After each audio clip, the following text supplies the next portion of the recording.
Anyways, Jeff, welcome to the show. We're doing the intro after we have recorded with Mr. Dave Chaffee, but it will appear before the interview. And this is the time when we thank our Patreon members. So we got the Alphas. Jeff Frank, Bruce Willis, Barbarian Arm Wrestling, Ready Go Garb, Brian Kerner, and Ready Go Solutions. But Jeff, there's more. This is where you say, what's that, Ryan? Well, what's that, Mr. Ryan Espy? We're doing memberships on our channel now.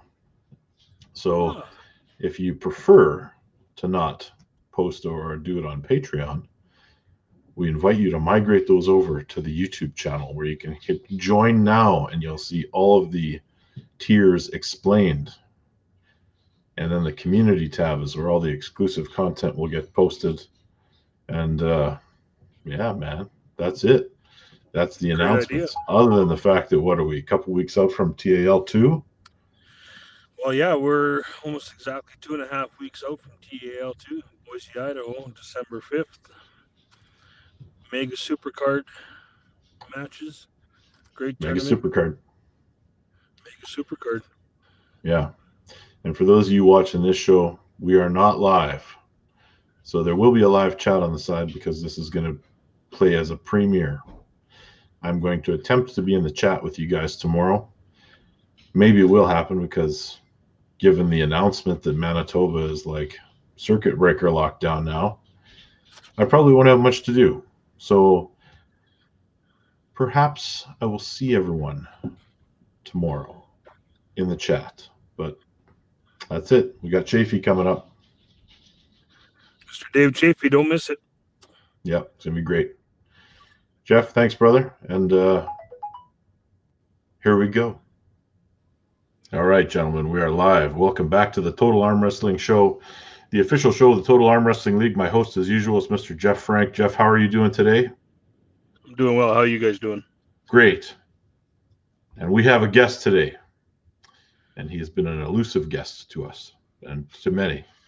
But joining us today, the man that needs no introduction, is the former world champion, and not just World Arm Wrestling League champion, but WAF world champion, Mr. Dave Chaffee. An actual world champion. Hey guys, thanks for having me on. Appreciate it. Yeah, thanks for joining us, man. We appreciate you coming absolutely, on. Dave. Yeah, absolutely. How are things down where you are? You're in Erie, correct? Yeah, your good old Erie, PA. Things are good. We got our first snowfall yesterday. It stuck for a little bit, nice and cold, but we're used to the weather. It could be like 30 degrees one day and then 75 the next day. It's up and down, so we're kind of used to it. But yeah, things are good here. And you are, where to begin, man? So the last time we saw you competing, would that have been a World Arm Wrestling League? Well, actually, I pulled Wayne Withers in September. Right. Yes. Yes. Oh, that's right too. Yes. A couple months ago. Yeah. But before that, I went to Ukraine in January to qualify with the top 8. Rimkus. Yeah, Rimkus. Yes, indeed. Yeah. Now I remember. Okay, thanks for bringing me back up to speed. No problem. So, at some point, you pulled in the World Arm Wrestling League. Yes. I assume you probably don't want to get too much into that match. The last one was with Devon Larratt. Yeah, I want to talk about it. We can't. It's not one of my most favorite matches. It was about the ugliest match I've ever been involved in. But if you want to talk about it, we can. I mean, yeah. Sorry, go ahead, Ryan. Go ahead, Jeff. No, I was just going to ask, when you described, first of all, I do want to thank you, Dave, for being on the show, and most of all, being part of TAL2 in Boise, Idaho. It's an absolute honor to have you part of my league and to have you at this event, and I can't wait to shake your hand and meet you. So thank you genuinely from the bottom of my heart for being part of it. Well, no, thank you. You're doing some awesome stuff with the sport. Definitely appreciate it, and I'm glad to be on board.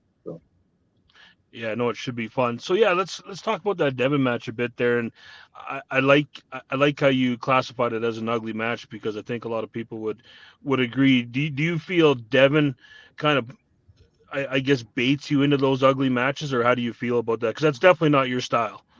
No, I mean Devon did what he had to do to win. I'll put it this way: if it was a stand-up match, it'd have been the most anticlimactic main event of all time. It'd been quick. It is what it is. He did what he had to do. King's movie. I don't blame him. I got tired, so I figured I'd give it a try, and it turned into a shit show, basically. Honestly, it was just embarrassing. It was ugly. Even from the start, like with the reffing and stuff, it was obvious they weren't going to foul anybody out no matter what. Devon probably could have punched me in the face, and they still wouldn't have fouled him out. It is what it is. And then just turned into the King's move, and it went all downhill from there. But I respect Devon off the table. He's a competitor. He's a good dude. So we'll meet again sometime. So, can I get your I guess your thoughts on what do you think of the WL setup in the starts? Like, what is your preference? Do you like the WAF style? Do you like WL? What's your opinion on that? I like a PAL. WAF style, real strict rules. Going to call it fair and square down the middle. The WAL is good for entertainment purposes. That's why they do it. Basically, it's kind of like a Wild West, anything goes type deal. We're not going to call it little fouls. So it's good for what they do for the entertainment, the TV stuff. But personally, I like a strict, right down the middle, fair referee type match. Is what I like. Now, were you under contract at the time to WAL when you pulled Devon? Yes, I was. It's kind of a thing. Like I had wanted to pull the top 8 the year before, and I asked to do it, and they basically, said, no, just stick out this year, see how it goes, and if you want to do it next year, we'll let you, out of your contract, do what you got to do. So, I pulled the matches the next year. And they put him, and Steve's a cool dude. He stuck to, what he said, and he agreed to, let me go basically. And I just, I had been pulling the WWL for how many years, 5, 6 years. Great matches. I have a lot of great memories doing it, but for me, it was time to move on. I pulled those guys so many times. I was just looking for different competition, different people to pull. And I just think PAL was the right move to me to go over the top 8 and try to compete against some of those guys, basically. Absolutely, yeah. So you end up in a match with Rimkus over there, and that was to get into the top 8. He was the gatekeeper, essentially. Yeah. What had happened was Igor had asked me to, if I could do the top 8, and I hadn't, I wasn't out of my contract or anything like that with Steve and everything. And we had talked, and I waited too long, and they had already picked their guys basically. And then when the time came, I talked to Igor. I said, the only way I can get in, and he pulled some strings. I ended up going over and pulling Rimkus, and that's how I qualified for the top 8. I really didn't know much about him. I watched a couple of videos. Real strong dude, strong hand. But yeah, I went over there and qualified, and that was last January or February, I think. I'm just waiting now. So just the COVID is putting a damper on everything. And you got a match lined up when everything opens back up again, and it's been lined up a couple of times, couple different dates. Now that's the match they're going to keep trying to make, I assume. And you know the guy I'm talking about. Yeah, with Lavon, it was supposed to take place in April. So you're training, you're motivated, and then it gets delayed to June. Okay, training again, and then there's no fault of anybody. It's just, what's going on in the world. And then finally it's supposed to get delayed till November, December for Zloty. And then it's postponed again. I'm waiting to hear again. So it's just, I've been training almost for a year for this guy. So it's, it's been fun training hard, but it's hard to stay motivated for that long for one person. It's been, a long time. So I just want to get it done with, basically. I'm ready. Yeah, exactly. So how do you essentially prepare for a guy like Lavon, like with his hand size and just the overall size of Lavon? How do you find certain training partners, or are you just sticking to some light table time and mostly weights, or what do you feel is the best? A lot of prayers and hope to God he's not that much stronger than me, basically, is what's going to happen. No, I'm training for a lot. He's got a huge hand. I got a great group of guys here we train with on a weekly basis. We use different bands and on me a couple of different guys and stuff like that. Got to work on some speed, obviously, because there's not too many people not to sound arrogant, that are stronger than me. And I think he's one of them. He's just a powerhouse. And usually I can overpower people. I'm not sure if I'm going to be able to do that this time. So I got to work on different things, actually, work on some different techniques. And like I said, some speed. I'm still working out in the gym, obviously using some different handles and stuff that I've got recently, and trying some new things. So I'm just hoping to put that to work soon. Now, am I correct in saying you had some neck issues at some point in the last couple of years? I've had quite a few neck issues. It got real bad in 2018. I ended up getting an MRI. I had a herniated disc, 2 bulging discs, 2 bone spurs, so I have all kinds of stuff going on in there. It was so bad I couldn't sleep for like 2 weeks. My right tricep atrophied. It never really came back. Part of it, my right upper pec atrophied because the nerve damage never came back. It's funny because the strength came back, but the muscle, it's weird. It's just like disappeared on part of it. It's very strange. Because you don't realize some of those nerves control the muscle and the muscle growth and stuff like that. When they're damaged that bad, they don't come back. That's what happened. But I've done my own therapy over the last couple of years. I have different things I do at home, like I have a neck traction machine, skin machine, and then wear that neck brace when I'm playing my video games and stuff like that, because we play a lot of video games, my wife and I. So we to stabilize the neck. And basically all I do, and it comes and goes. The pain comes and goes. Like it got bad again right before I pulled Rimkus. I had to actually get my second like injection in my neck, for the pain and stuff like that. So it's hopefully it subsides for quite a while, but I'm sure eventually down the road, surgery is probably going to have to happen. But just until then, I'm just going to do my own therapy basically. I got asked the question, what games do you play with your wife when you're sitting there? We're big GTA guys, Grand Theft Auto. Oh, yeah? Yeah. Far Cry is a game we like. We just got done playing Watch Dogs Legion. Those are and The Last of Us. We just played Last of Us 2. The first one was a lot better, I thought. But, yeah, those are probably the top games we play. Now, do you think, like, corrections guys and law enforcement play GTA because it's all the stuff they want to do in real life but can't? I cannot confirm or deny that. Anybody, but yeah, it's a lot of fun. Definitely, I say that we have fun playing together. She's like my best friend, so we just chill and hang out, have a couple drinks, and then play video games. So that's like our Awesome. our evening thing. So yeah, we have a really good relationship. Yeah, that's cool, man. Yeah, that's really cool. I would have never guessed that. That you play video games. Well, I sit there and play Call of Duty with my wife. That's the only game we play. First-person shooters. We played that a couple times. Can't remember, I think Modern Warfare. We didn't play the online. We just played the campaign missions. Like we'll take turns back and forth. Doing a mission. If I die, she'll take over, and vice versa. So yeah, we have a lot of fun doing that kind of stuff. That's awesome. So I got to ask because my kids are into the. Do you do the Fortnite thing? I know my kids live on that Fortnite. Never haven't done the Fortnite thing. No, my little one, he's into Roblox, so I'm buying him Roblox stuff. He's 6. That's all he wants to do is watch videos on Roblox and play as Roblox. So that's the thing around here.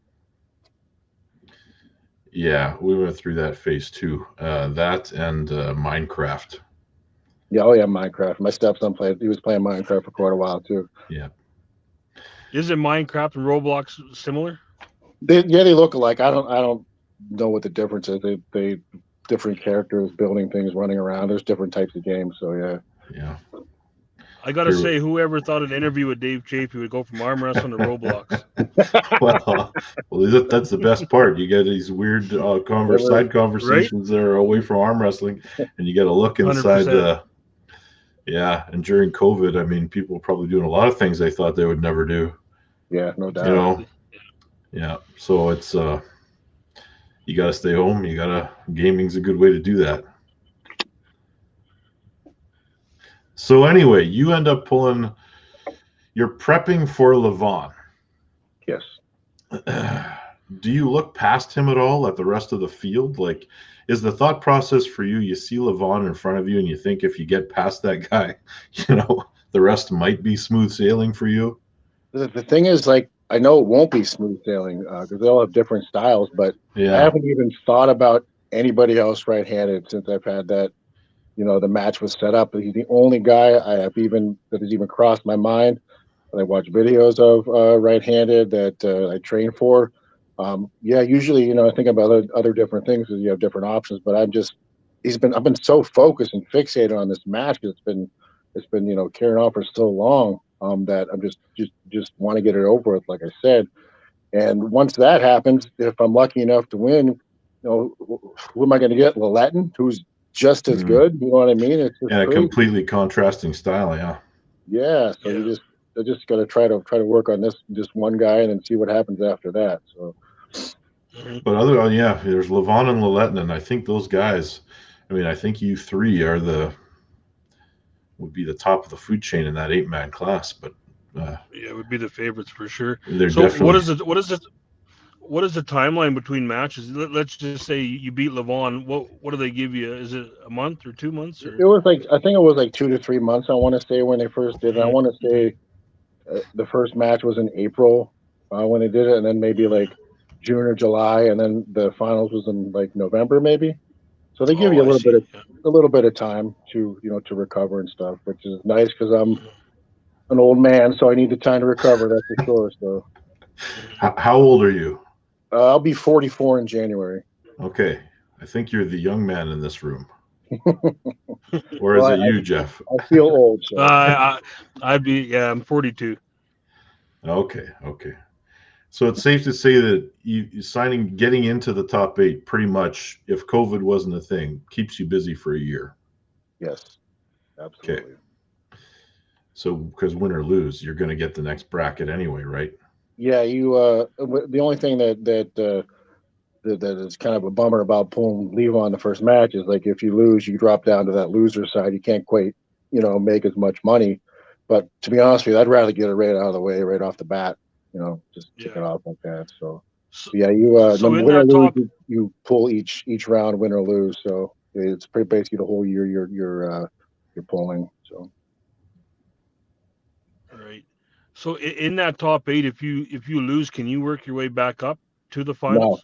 No. Nope. You can only get 5th place is the best you can do with the format. Yeah. Right. Interesting. So you have that, and then we're waiting, nothing's happening.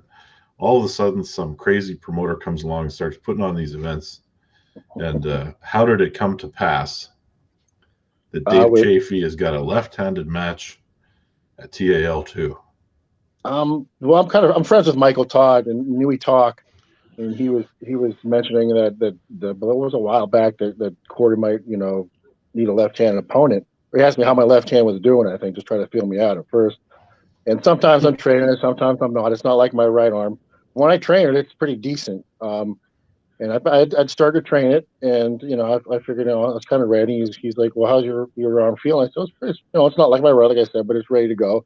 He said, "Well, Corey might need a match," and he mentioned Jeff's name, and reached out to Jeff. He talked to Corey, and then just one thing led to another, and I'm pulling Corey left-handed. And he's been crushing people, so I'm looking forward to see where I'm at. Actually, he's been just killing people left and right here. So it's gonna be a fun match. I might get my butt kicked. We'll see what happened here. So I don't know. Well, that kind of leads me into Corey, I have a question just about not necessarily about Corey in particular, but like a lot of guys don't pay attention to what's going on. Like, do you watch the videos? Do you get into the internet deep dives and pay attention to these guys, or do you just watch them kind of leading up to as part of your preparation, or do you just do what you do and kind of let the chips fall where they may? I watch some of the some of the matches, some like the tournaments and stuff. I'll watch some of the live feed, super matches, just see what's going on. I'm a fan, I like to see what's going on. Root for some of my guys that I like, and especially if I know I have a match coming, and then I definitely start, focusing on that guy. And of course, I'm more, focused on the super heavies because those are the guys I'm going to be pulling. And I'm like, oh, look at this guy. He might be an up and comer. It's been a while since we've had some new guys that have really make themselves. So it's nice to have some guys coming up to have some competition, and I'm looking forward to it for real. Like with Wayne, that match popped up out of nowhere. I was like, Wayne's been crushing people, so I wanted to see how he felt, and same with Corey here. So it's nice to have some new blood, that are ready to pull. Yeah. So left-handed, you're feeling pretty good. You're going into this match. Is this something you're going to keep exploring as left-handed opponents, kind of keeping your right arm fresh, or are you willing to have like a matches with both hands until you get a date booked? What Ryan's doing right now? He's feeling you out. If you're to beat Corey, he's gonna do the slow burn, Jeffrey. If Dave Chaffee wins that match, you gotta give me Dave at a future TAL event. I guarantee you, this is where it's going. So Jeff just wants to watch pulling Ryan. Ryan's awesome. He beat me that first time he pulled, and I got lucky. I beat him the last time he pulled. It was a few years ago, and I'm always ready for match. So if I'm lucky enough to get past Corey and Ryan would like to pull, I would definitely be interested in pulling. But with your question, Ryan, I'd love to pull right-handed, but with PAL and not knowing when it's going to happen, I don't think they want me to pull right-handed. That's the thing. So it could pop up here and there. I know they don't want their guys pulling right-handed during the top 8, so it just all depends on when that's going to happen. Yeah. See, Jeff's the kind of guy that likes to just watch the last 10 minutes of a movie or skip right to the last 5 pages of a book. He doesn't want the slow burn kind of, building up to a question here. But yeah, I mean, I'd love to pull you at some point. I mean, it's he's giggling away. What a guy. No, it would definitely be a match that I would like to have in the future. I mean, TAL is going to be maybe the main promotion in North America for quite some time, and maybe going forward for a long time. But I mean, we have the opportunity to get out there and have some fun and get some matches in. So it's going to be good for everybody. Yeah, no doubt. Yeah, and I think the opportunities for people seem to be there too, especially with WAL. I've been, just working with Jamie there. He seems to be really, really good to work with, and anytime I've mentioned names of any contracted WL guy, he's had no issues releasing them and allowing them to pull, especially when they're not doing anything. So I think it's good for guys like Ryan and stuff like that to get the opportunity to put these big matches together in the future. If a Dave Chaffee Ryan Espy left-hand match presents itself, I think that'd be just fantastic. Let's see how I do in a couple of weeks, and then we'll talk about it. We'll focus on one big guy first. Yeah, no doubt. Yeah. Because knowing Jeff, he would want to announce that match today. Maybe we kind of did already. I don't know. We'll see what happens. Yeah, so we'll see what happens in December 5th.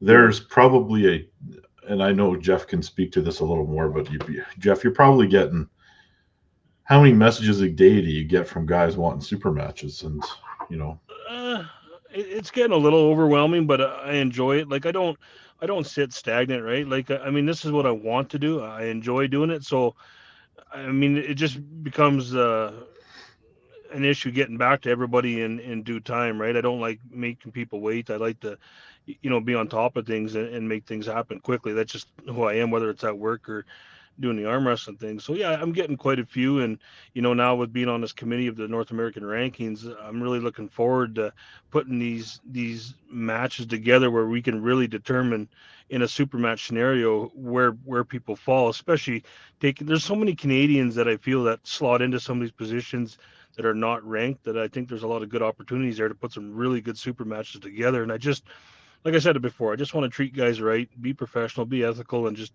run a good, solid, honest league and just see where it goes. Good for you, old boy. And we're all happy that you're doing it. We're all thankful that you're doing it. I was going to say the same thing. I know all the pullers are happy that you're doing this, and we're excited to have a new neat league like that. And you seem like someone that really actually cares about the pool, so that's awesome. Yeah, and that's my focus. Like I want to keep being creative on how to generate revenue, whether it's off sponsorships as it grows, where you can treat athletes like athletes. I don't feel right asking somebody, hey, come pull my tournament. What happens if I don't know what happens if a guy in a supermatch gets injured on my event and can't go back to work or whatever, and he does that for nothing. I don't understand how anybody could ask somebody to do that, even though the pay is not crazy high. You're not, it's. I just want to feel like you're doing something, and I want it to continue to grow where you can eventually pay guys and like athletes because I feel they deserve it. I mean, they're taking essential risks. They're investing so much of their personal time into doing what they love, and they should be rewarded for that passion, right? Absolutely, we appreciate it. Which kind of actually leads me into my next question here a little bit because you mentioned the tournament. Now you're going to pull a super match, Dave. Yeah. Do you intend to jump into the tournament? And if so, are you just going to do left or are you going to pull right arm in that tournament as well? I haven't really decided. I haven't thought about it. Like I always think, I want to pull a tournament afterwards. But after I pull a super match, I'm old. I get tired, worn down. So usually after a super match, I just feel like having a couple of drinks. But it's very possible that I might jump in and see how it goes.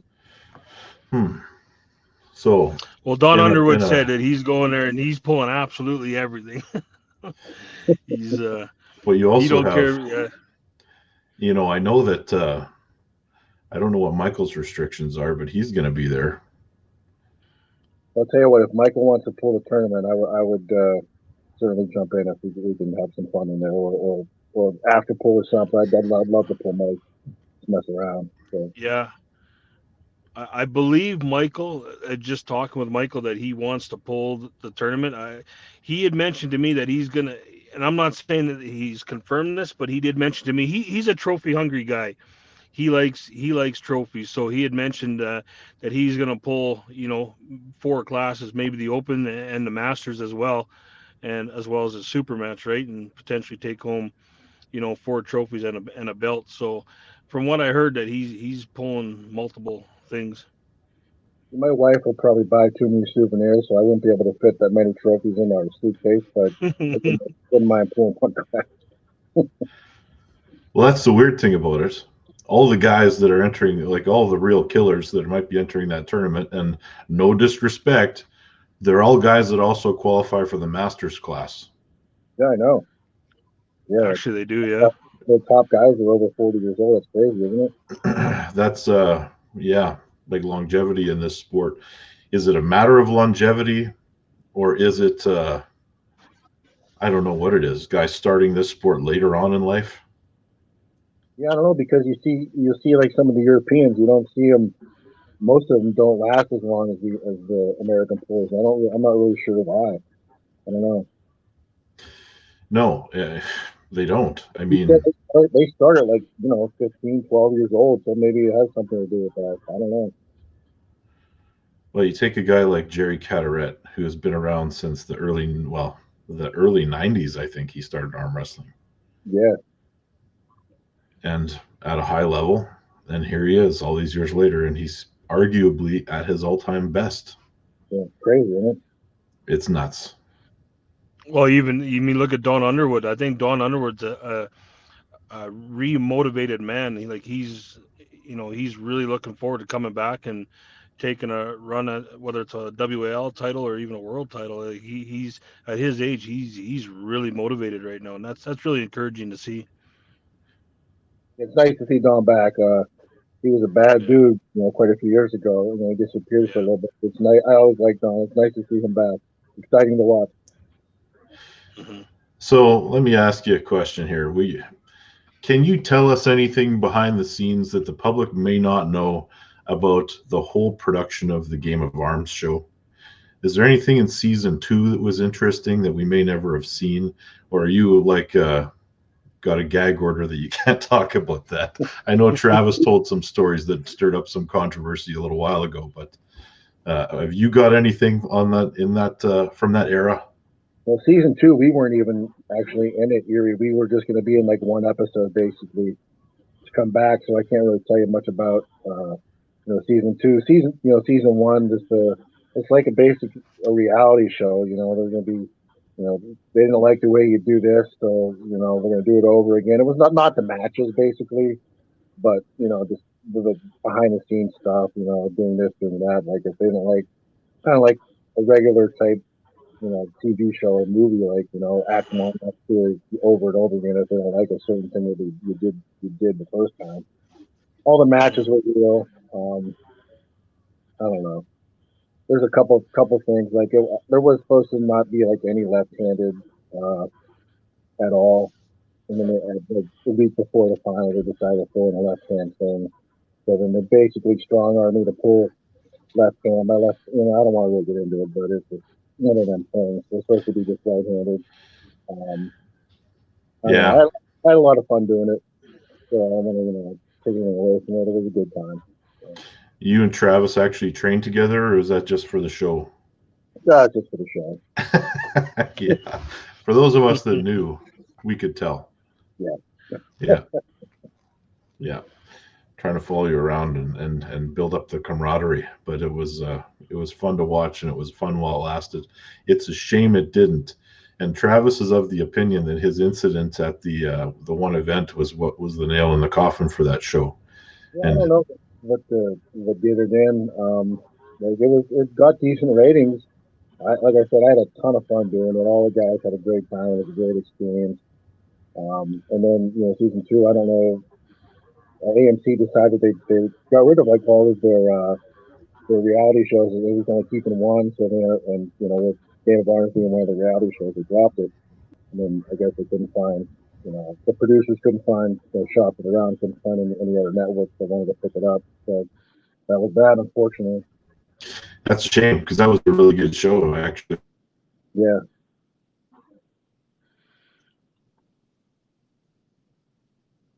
Come along, and until then, we'll keep supporting the big promotions until maybe YouTube is just the future for us, because look at all the guys that are now making a living off of their YouTube channels. Yeah, no doubt. Do you pay attention to the stuff that's going on in Dubai by any chance? I've seen a little bit of it. I didn't watch the match recently with Michael and I don't know what the guy's name is, Khalid or something like that. Khalid or Khalid or whatever. Khalid, yeah. I haven't seen that match. I've seen the schoolboy guy went over there and arm wrestled him left and right and whatnot. I don't put too much stock in anything. Everybody was saying like, oh, he gave Michael a match, but Michael goes over there and pulls 55 guys in a row and he's tired and what. I don't know what you really expect out of that. You can't put too much stock into what you see basically. Yeah, when I practice, I do it every 2 weeks. I cannot imagine doing his thing where he beats the beat the champ thing, where he arm wrestles a whole bunch of guys one day. Then the next day he shows up and has to pull this Khalid guy. Yeah. And then again, they're doing a training session on the third day, which, will have aired by the time we see this show. Yeah, I couldn't do it either. I arm wrestle, we pull once a week. And it takes me like a week to recover. I feel my elbows, so beat up that it takes about a whole week to actually feel decent. So I get back-to-back days. That's brutal. I think we've lost Jeffrey, but that's okay. We'll continue without him. All right. So what is your training philosophy? Like some guys, we'll ask that question. The question will come up basically, what's your training frequency? And I know when I watched some of your stuff years ago, I remember it was all very slight movements. Yeah, it's all short movements mainly. Like I said, we pull once a week. It's always been good for me. Too much, it's too much on my elbow. And then I'm in the gym, or actually it's my garage pretty much anymore. I have a lot of stuff in there and at home, and I work at the gym at the prison where I work at. Pretty much, probably 5 days a week, 5, 6 days a week. I'll take a day off here and there depending on how I feel. I got the little couple of sledgehammer things I do at home here for pronation. I do those twice a week. And every body part I do a couple times a week. Wrist and then forearm stuff with the wrist of pronation. Then biceps, back. But back's it's all like geared towards arm wrestling. I do a couple times a week. With a lat and with down pressure and side pressure, stuff like that. So everything I think I'd say probably 2 times a week for every little body part. Yeah, is it very regimented? Because guys like Todd Hutchings, they have like a set program that they follow. It's based on West Side Barbell, or is it kind of more instinct based? Nothing like that. It's probably Dave Chaffee barbell. Just do what I feel that day, basically. If I'm feeling real good, I'll go a little bit heavier. I should probably start, tracking how I do and how I feel. Maybe I'll start doing it in the future, but I kind of want my workouts to still be fun. It's always been a fun part of my training. I just don't want to overdo it. It's just too much, and it's just not fun for me anymore. So I just like to do what I feel like doing, basically. It's usually pretty heavy weight. Rarely I'll do light unless I'm not feeling too well, or it's a couple weeks, week out before an event. Otherwise, it's pretty heavy weight, low reps. Yeah. So our arm wrestling seems to be the one sport. Maybe it's just because I'm so involved that you could talk to 100 different guys, and they have 100 different training regimens. Mm-hmm. They don't follow anything set. So what works for some of them definitely isn't what the other people are doing or might work for them. Yeah, absolutely. People always ask me, for my workout. I'll gladly send them my workout, and if they have any questions, I'll answer anything. But like I said, what works for me, it may not work for the next person. But I'm glad to help out, answer any questions anybody ever wants. Yeah. I was chatting with the Grippler on the last show, and he was showing us his Thigh Master routine. So, I mean, there you go. That's I can't think of a second guy that has that. But that's not quite in my resume. I could add it in there. Yeah, why not? Why not? All right, my man. You got anything you want to talk about?